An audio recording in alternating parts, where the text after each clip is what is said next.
तो 6 वर्षाचा नियम येतो. या कर्मचाऱ्याची बदली बोदवड तहसील कार्यालयाला झालेली आहे, तरी कर्मचारी इथं का?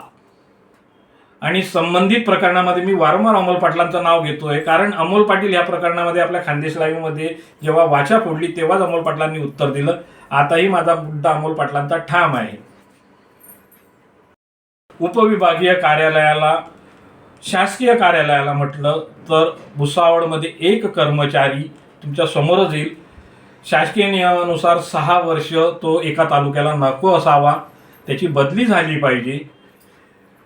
अमोल पाटील नामक व्यक्ती तहसील ऑफिस 2016ला माझ्या माहितीनुसार, समोर पुरावे नाहीये पण पुरावे येतीलच समोर, 2016 रोजी आपल्या चौकशीमध्ये माझी मागणी आहे, 2016ला त्यांची तहसील कार्यालयाला जॉईनिंग आहे.